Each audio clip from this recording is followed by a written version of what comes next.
রমজানে এখন আর দামি ব্র্যান্ডের ট্যাঙ্ক কিনে খেতে হবে না, এখন আপনারাই বাড়িতে ট্যাঙ্ক তৈরি করে খেতে পারবেন। রমজান আসা মানে ট্যাঙ্কের দাম কয়েক গুণ বেশি হয়ে যায়। 1 কেজি ট্যাঙ্ক 1200 টাকা। আজকে দোকানে যেয়ে দেখে আমি আজকে ট্যাঙ্ক বানানোর জন্য জিনিসপত্র নিয়ে চলে এসেছি। এখন আমি 1 কেজি না কয়েক কেজি ট্যাঙ্ক বানাতে পারবো এগুলো দিয়ে।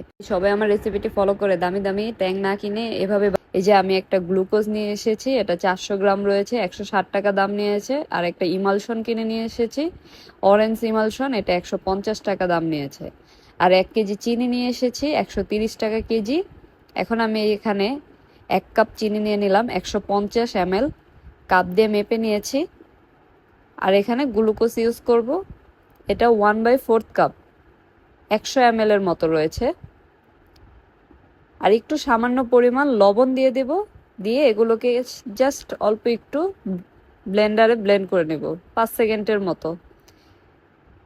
আপনারা চাইলে সবাই এভাবে বাড়িতে ট্যাঙ্ক বানিয়ে খেতে পারেন, তাহলে আর দ্বিগুণ দাম দিয়ে 1200 টাকা কেজি, 1800 টাকায় 2 কেজি ট্যাঙ্ক কিনে আপনাদের খেতে হবে না। এই যে দেখুন একদম ফাঁকি হয়ে গেছে। এখন আমি এখানে ইমালশনটা দিয়ে দেব। এটা আপনারা আপনাদের ফ্লেভার অনুযায়ী, কালার অনুযায়ী দিতে পারেন। একটু কম দেওয়াই ভালো, আস্তে আস্তে ধীরে ধীরে ব্যবহার করবেন যদি মাপটা বুঝতে না পারেন।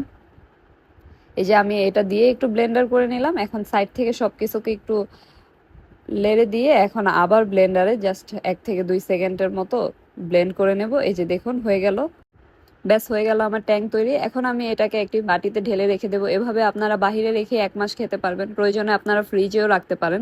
এখন চলুন এটা আপনাদের শরবত বানিয়ে দেখাই।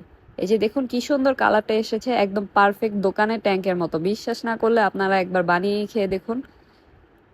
আর শুধু শুধু দোকানে গিয়ে এতগুলো টাকা না ফেলে এভাবেই আপনারা বাড়িতে ট্যাঙ্ক বানিয়ে খেতে পারেন। রমজান মানে একটি জনপ্রিয় ইফতার আইটেম শরবত, আর ট্যাঙ্কের শরবত ছাড়া তো ইফতারি চলে না, তাই আপনারা সবাই এভাবেই ট্যাঙ্ক বানিয়ে ইফতারে খাবেন।